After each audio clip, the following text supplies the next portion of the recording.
High, কেমন আছো তোমরা সবাই? অনেক দিন পর আমি একটা ব্লগ শ্যুট করব, আর এটা আমার জন্য অনেক স্পেশাল একটা ব্লগ, কারণ আমি একটা নিজেকে সেলফ গিফট করব। অনেক দিন ধরেই ইচ্ছা ছিল বা ট্রাই করছিলাম, আজ করব, কাল করব, পরশু করব, যাই হোক এই মাস হয়নি, ওই মাস হয়নি, তো ফাইনালি আমি রেডি হয়ে গেছি আমার গিফটটা নেওয়ার জন্য। তাই জন্যই তোমাদের সাথে শেয়ার করার জন্য ব্লগটা স্টার্টও করে দিয়েছি। এইবার ক্রমশ আমি রেডি হয়ে বেরিয়ে গেছি। এই যে আমার আপাততের বাহন। অনেক দিন ধরেই প্ল্যান করছিলাম একটা নতুন স্কুটি কিনবো বলে, কিন্তু কোনোভাবেই সেটা কিনে হয়ে ওঠা হচ্ছিল না। তাই আমি সেদিন হাজির হয়ে গেছিলাম রায়গঞ্জে মীরা হন্ডাতে নতুন স্কুটি কিনবো বলে। Hello everyone, welcome back to my channel Diya Tulika. তোমরা সবাই কেমন আছো? গাড়ি কিনতে এসেছি। ব্যাস, ওই যে লাল রঙের স্কুটিটা দেখছিলে, সেটা আমার দীর্ঘ 2 বছরের সঙ্গী ছিল। পুরোনো কয়েকটা কালার অপশন দেখবো, দেখি এমনিতে মোটামুটি সিলেক্টেড, কি কালার নেব তাও একবার চেক করে নিই।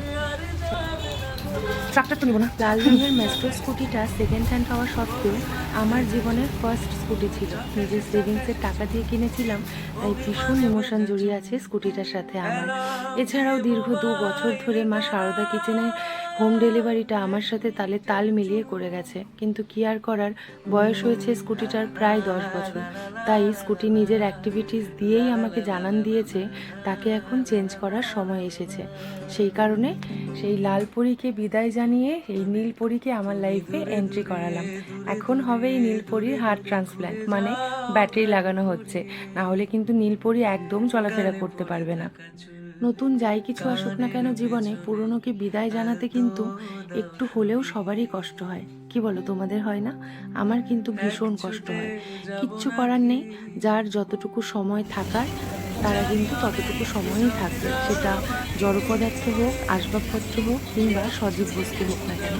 আমি শুধু গাড়ির কথা বলছি না, সবার কথাই বলছি। সমস্ত ডকুমেন্টেশনে সাইন করার পরে ফাইনালি আমার স্কুটিটা আমার হাতে হ্যান্ড ওভার করে দিয়েছে, আর আমি তারপরে একটাও ক্লিপ নিতে পারিনি, কারণ আমাদের হোম ডেলিভারি আছে। তারপরে আমি বাড়িতে স্কুটিটা নিয়ে গিয়ে পরের দিনকা আমাদের রায়গঞ্জের কর্ণজোড়া মটর কালীবাড়িতে পুজো দিতে চলে গেছিলাম। জানো তো, জীবনে ভালো জিনিস আসুক, খারাপ জিনিস আসুক, যেই সময়টাই কাটাচ্ছি না কেন, এই ঠাকুরের পায়ে একটু মাথা নত করলে কেমন জানি মনটা শান্তি হয়ে যায়। হ্যাঁ, যদি খুব বেশি স্ট্রেস থাকে তাহলে হয়তো সারাক্ষণের জন্য শান্তি পাওয়া যায় না, তো ঠাকুরের সঙ্গে একটু সময় কাটালে কিন্তু অনেকটা রিলিফ ফিল করা যায়। আর এই যে আমার নীলপরি একদম রেডি, স্নান ধান করে চলে এসেছিল পুজো নেওয়ার জন্য। আর আমি ঠাকুরের পুজো দেখছিলাম, পুরো পুজোটাই পেয়েছি, আমার কপালটা ভীষণ ভালো ছিল। সকাল সকাল গেছিলাম, পুজোটা সম্পূর্ণ কমপ্লিট করতে পেরেছি, অঞ্জলি দিতে পেরেছি। আর গাড়ির পুজো হওয়ানোর পরে সময় মতো বাড়িতে এসে আমি খাবারের হোম ডেলিভারিটাও করতে পেরেছি। লাকটাও আমার সেদিন ভীষণভাবে সাথ দিয়েছিল, কারণ ঠাকুর আমার পুজো অ্যাকসেপ্ট করেছিল। কি করে বুঝলাম? কারণ কোনো বাধা বিপত্তিই আমার সেদিন আসেনি, মনটাও খুব খুশি খুশি ছিল। তারপরে আর কি, পুজো টুজো শেষ করে গাড়িকে টিপটনও দেখিয়ে ব্যাক টু আওয়ার ওয়ার্ক, যেটা আমাদের ডেলিকার কাজ, হোম ডেলিভারি, তাতেই ব্যাক করলাম। আর তোমরা অবশ্যই আমাকে জানিও আমার স্কুটিটার রং কেমন হয়েছে, দেখতে কেমন হয়েছে। আর যারা যারা অ্যাক্টিভা চালাচ্ছ তারা তো জানোই, অ্যাক্টিভা সম্পর্কে নতুন করে কিছু বলার নেই। আর যারা নতুন স্কুটি নিতে চাইছো, গো ফর ইট, চোখ বন্ধ করে অ্যাক্টিভার প্রতি চলে যাও। হন্ডা কোম্পানির সমস্ত স্কুটি খুব ভালো হয়।